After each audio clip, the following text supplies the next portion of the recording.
السلام علیکم، میں ہوں عبدالستار، آپ دیکھ رہے ہیں الگ نیوز۔ مبشرہ علوی ہمارے ساتھ موجود ہیں۔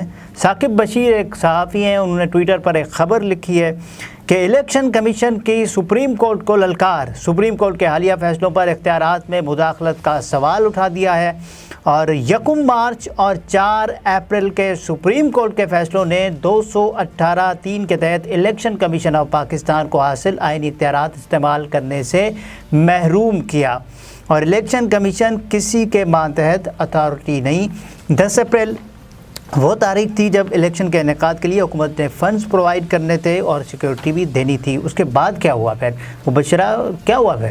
جی بالکل، سپریم کورٹ نے اپنا ایک صفحے کا جواب جمع کرواتے ہوئے لکھا ہے کہ پنجاب کی نگراں حکومت نے 3 لاکھ اہلکار دینے کے مطالبے کے جواب میں 75,000 اہلکار دینے کی منظوری دی ہے، اور 21 ارب تو ابھی تک حکومت نے جاری نہیں کیے ہیں۔ ایسا ہی ہے، حکومت نے یہ الیکشن فنڈز جاری نہیں کیے اور یہ معاملہ پارلیمان کو بھیج دیا ہے۔ حکومت کا موقف ہے کہ پورے ملک میں الیکشن ایک ساتھ کروائے جائیں۔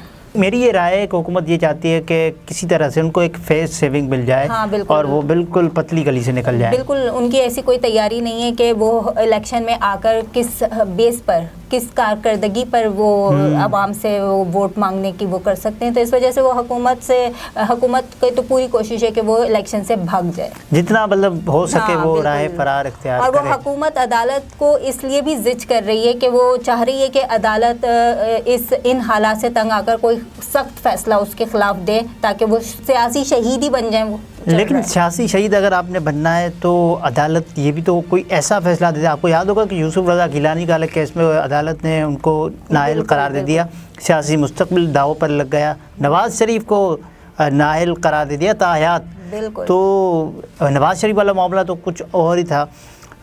شہباز شریف پر نااہلی لگ سکتی ہے کیونکہ آزاد کشمیر کے وزیر اعظم کو بھی تو نااہل قرار دیا گیا ہے، کل ہی صدر تنویر الیاس کو۔ ہاں بالکل، سخت فیصلہ آ سکتا ہے، لیکن حکومت اس وقت ان حوالوں سے کچھ نہیں سوچ رہی، وہ صرف الیکشن سے بھاگنے کی پوری تیاری کر رہی ہے۔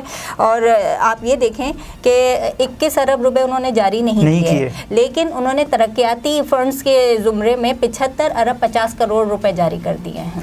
اور ناظرین آپ یہ بھی دیکھیں کہ جو یہ حکومت ہے نا، جو کہہ رہی ہے کہ 21 ارب ہم دے نہیں سکتے، یہ 21 ارب ان کے کل جو پرسنٹیج ہے جو اس وقت حکومتی اخراجات ہیں ان کا 0.0002 بنتا ہے، جو کہ حکومت نہیں دے رہی۔ یہ بالکل ایسا ہے کہ دادا ابو اگر کہہ رہے ہیں کہ مجھے گھر کا خرچہ چلانے کے لیے 10,000 روپے چاہیے، تو بیٹا کہہ رہا ہے نہیں میرے پاس پیسے نہیں ہیں، پیسے نہیں ہیں دادا کو دینے کے لیے، لیکن اس کا بیٹا آ کر کہتا ہے کہ ابو ابھی جو ہے نا میری گاڑی لگ گئی، اس کا بمپر ٹوٹ گیا، تو ابو جی 1.5 لاکھ نکال کے دے لو بیٹا، یہ لو بیٹا، اور بیٹی آ کر کہتی ہے اسی وقت، اب دادا ابو کے سامنے یہ سارے معاملات چل رہے ہیں، بیٹی آ کر کہہ رہی ہے جی مجھے نیا لیپ ٹاپ چاہیے، اچھا نیا لیپ ٹاپ چاہیے، اسی بھی لے لو، 50,000 تم 75,000 تم لے لو۔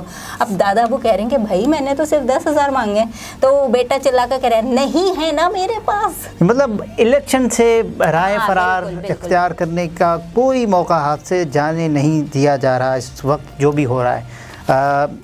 وکلاء تحریک کا بھی آغاز بالکل ہو چکا ہے، آج پہلا دن تھا غالباً۔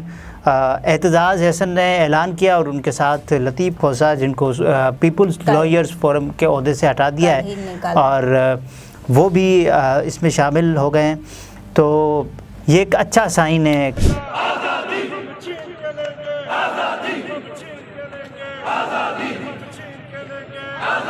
اور اعتزاز احسن یہ اس طرح کی مہم چلا بھی چکے ہیں، ایک بار آپ کو یاد ہوگا، ریاستی رٹ قائم کرنے کے لیے سامنے آنا چاہیے۔ بالکل، اور یہ کتنی کامیاب تو ہو رہی ہے اور کامیاب ہوگی ظاہر ہے۔ بالکل، اور ساتھ میں آپ کا کیا خیال ہے کہ حکومت کیوں جائے؟ مجھے نہیں لگتا حکومت کیوں جائے گی الیکشن میں، کیونکہ حکومت کے پاس کوئی ایسی کارکردگی نہیں ہے جس کی بیس پر وہ الیکشن میں اترے، بالکل نہیں ہے۔ اور الیکشن کمیشن بھی تو اختیارات کے نہ ہونے کا رونا رو رہا تھا، اب اس کا آپ یاد کریں نا، یہ وہی الیکشن کمیشن ہے جو کہتا تھا ہمارے پاس تاریخ دینے کا اختیار نہیں ہے، صوبوں سے لے لیں، گورنر سے لے لیں، اور بعد میں پھر اب یہ وہی کہہ رہا ہے ہمیں اختیار دیا جائے، آپ ہمارے مطلب انٹروین نہیں کر سکتی سپریم کورٹ، آپ مطلب سب آرڈینیٹ نہیں ہیں ہم آپ کے، تابع نہیں ہیں ہم آپ کے۔ لیکن اس وقت تو بڑا کہتے تھے کہ بھائی رونا ڈالا ہوا ہاں بچوں کی طرح. بس یہ ہے پاکستان کی سیاست. میرا خیال ہے کہ ابھی چونکہ کل ہی ہم نے پارلیمان میں جشن دستور کی تقریب دیکھی ہے جس میں وزیر اعظم آئین کی پاسداری کے بلند بانگ دعوے کر رہے تھے اور وہی اس آئینی عمل میں رکاوٹ کا سب سے بڑی وجہ بنے ہوئے ہیں. جبکہ ان کی جماعت کی ٹیگ لائن رہی ہے کہ ووٹ کو عزت دو، اور وہ خود الیکشن سے بھاگ رہے ہیں. جبکہ نگراں حکومت کا کام ہی 90 دنوں میں انتخابات کروا کر انتقال اقتدار کروانا ہوتا ہے. آئین ساز اگر آئین شکن بن جائیں تو ملک میں ریاست کی رٹ قائم نہیں ہو سکتی، اور یہ ہر ادارہ اگر یہ رویہ اپنائے گا تو جس کی لاٹھی اس کی بھینس کا قانون کیسے ختم ہوگا؟ میری یہ رائے ہے کہ حکومت کیوں جائے الیکشن میں. مہنگائی بہت زیادہ ہے، پیٹرول کا مقابلہ ہے ڈالر سے کہ کون پہلے 300 پر پہنچتا ہے. پہلے مقابلہ تھا ڈالر اور ڈالر کا، جس میں ڈالر نے بہت مارجن سے ڈالر کو پیچھے چھوڑ دیا. اور معاشی بحران ہے اس وقت. کیا نیریٹو لے کے جائے حکومت کے پاس کوئی فیس سیونگ نہیں ہے. امن و امان کے شدید مسائل ہیں. کس منہ سے آٹے کے مر رہے ہیں، آٹا نہ کھاتے ہوئے مر رہے ہیں، کھاتے ہوئے مر رہے ہیں، آٹا لینے کے لیے مر رہے ہیں. کوئی مطلب پرسان حال نہیں ہے لوگوں کا.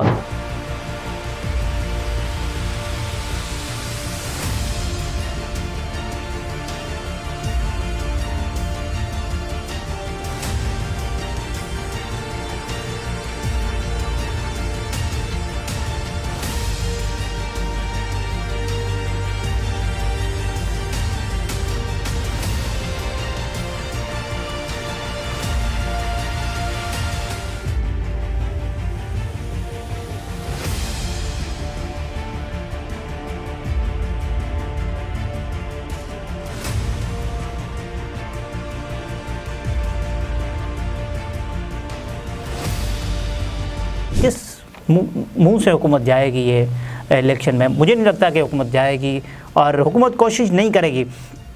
عدالت کیا کرے گی؟ عدالت یہ کرے گی. آپ کے خیال میں کوئی عدالت ایسا فیصلہ دے عید تک جائے گا معاملہ؟ ہاں، عید کے بعد تک میرے خیال سے کوئی حتمی فیصلہ آ جائے گا. اور میرا یہ خیال ہے کہ یہ عید سے پہلے حل ہونا چاہیے تاکہ جو بے یقینی ہے یہ ختم ہو سکے کہ کسی طرح سے جو انتخابات ہیں وہ ہو رہے ہیں، اور یہ سارا سلسلہ ہے جس کو ختم ہونا چاہیے. یعنی کہ آپ چاہتے ہیں کہ عید کی خوشیاں دوبالا ہو جائیں، فیصلہ پہلے آ جاتا. ہاں عید کی خوشیاں ہم چاند کے ساتھ جو ہوتا ہے نا اس کے ساتھ ہم وہ بھی فیصلے پر بھی خوشی منائیں. اور ناظرین، یہ تھی مبشرہ علوی، ان کی رائے بھی آپ نے ملاحظہ فرمائی، میں نے بھی اپنی رائے پیش کی آپ کی خدمت میں. اجازت دیجیے گا، اللہ حافظ.